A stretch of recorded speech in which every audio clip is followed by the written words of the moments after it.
Hello everyone, this is Video Boy, and welcome to another devlog. So this week I didn't do exactly what I planned to finish for the week, but I did a lot of edits and stuff to the map editor. It's a lot more stable now, and it's getting pretty good. So I'll show you what I added. Okay, so that was already there.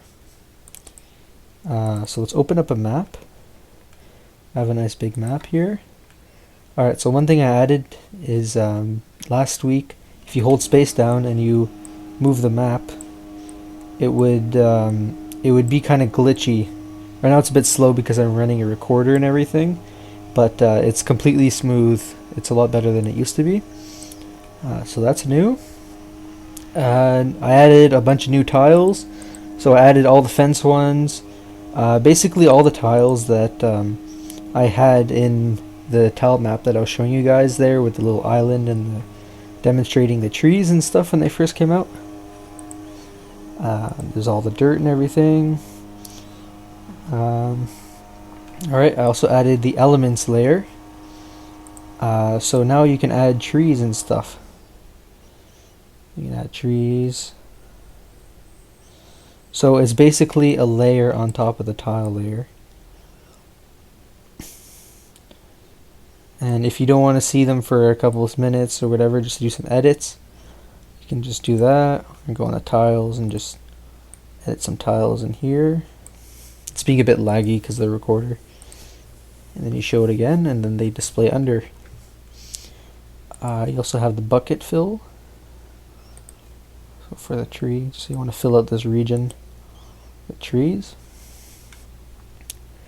Also something that's new, I added an undo redo system. So you can do that by either going in here and clicking these buttons, or you could do Control Z or Control Y. To redo, you could also do Control Shift Z. So I'll show you that. So undo. Oh, looks like I got an error here. But yeah. I'll probably fix that later, and you can just redo, same as before. Then there's a blank tile here. Whoops, it replaced all the trees because I have the bucket on. Just undo that. Go into pencil mode, and you can do a nice remove some of the trees here. Alright, so that's a couple things you can do. So visibility, and there's also a grid, so you can do that by clicking here or Control G. And then you have a nice grid, so that tells you exactly where each tile is, so you don't get confused or anything.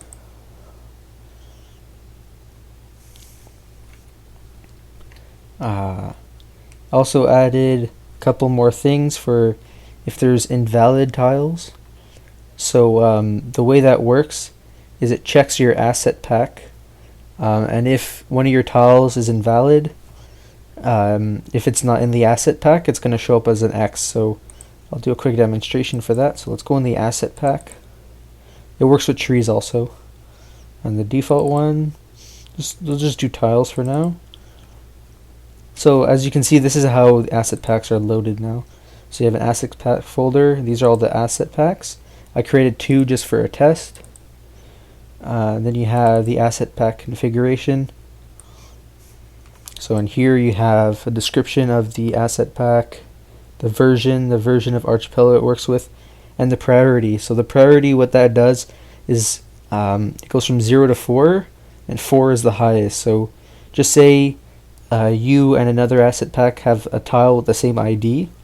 Well, if your priority is higher, it's going to overwrite the other one.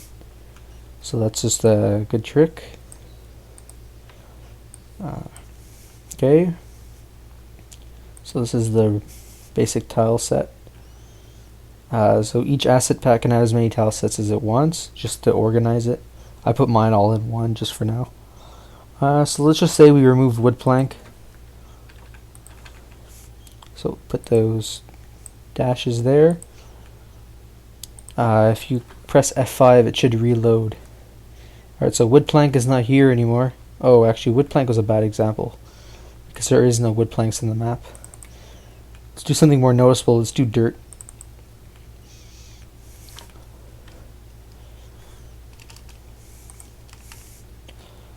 Dirt road. So pressing F5 in the map editor completely reloads all the asset packs. So there you go. Technically it's not in the map editor anymore, the dirt road, so it just shows up as a bunch of X's. And if you just put it back in there, save and then reload, should all be good. Alright, so I have quite a few features planned for this map editor. I'm not sure if I'm going to add them right away, but I'm definitely going to add them soon. So this feature I'm not going to add right away. It's a fix tool, so it'll be another tool. I'll probably have a wrench icon or something. And what that will do, it will fix the map to make it look more realistic. So as you can see here, the grass and the sand don't really blend, but if you use the fix tool, it'll completely fix all the sand on the whole map so that they blend. So that they'll be using, you know, these blending things. So it's being a bit laggy.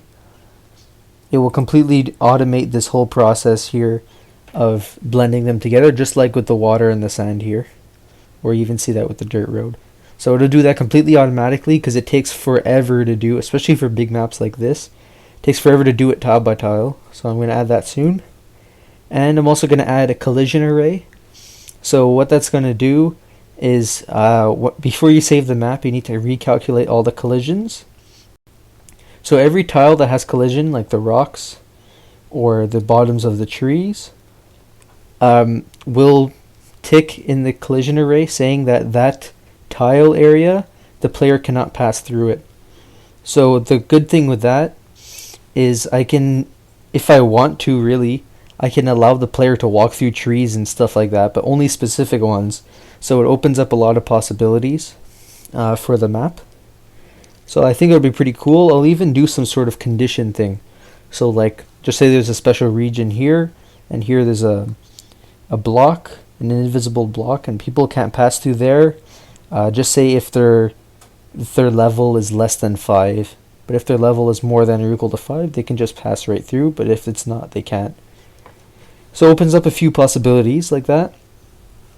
Alright, so for next week I have a few things planned. I'm going to add the elements array to the game. I'm going to add the collision tool, so you can set collisions around the map and recalculate them and everything. So that'll be pretty cool. I'll also add the collisions array in the game so that the player can't walk through certain areas or things like that. And also, this is going to be pretty awesome, I think. I actually need your guys' help. I think it'll be a fun little activity for everyone, and it'll be cool to see some community interaction. So I'm going to release this map editor right now at the same time as this video. With all the features you've seen in this video, I'm only going to add the other features next week. And I'll let you guys make your own maps. I'm going to set up an email address. It'll be in the description. And just send your map files to it. And I'll feature them in the game at next update. So I'll put portals everywhere for each person's map with a sign saying their username. And you can just go visit their map. Make sure not to do anything inappropriate. And try to be kind of creative and make it fun. And yeah, I think it'll be pretty cool. Also, if you decide to make your own map, it will come in a package like this. So the zip will have the asset pack, the default one, and I'll probably delete the Video Boys one, that was just for testing. It'll have this map in it, so I'll save it right now to upload so you guys can see it. This is the map editor. And I'm going to have the run scripts for both both Windows and Linux. If you want to make your own start script, just make sure that you add this parameter. What that does is it adds more RAM to the stack, and it's required for if you want to use a bucket fill tool. If you want to fill in a really big region and you get a bunch of errors and your map editor crashes, just increase this number. So right now it's at 32 megabytes. You can increase it to 64 or 128 or whatever you need. But that's just if you're filling in big regions.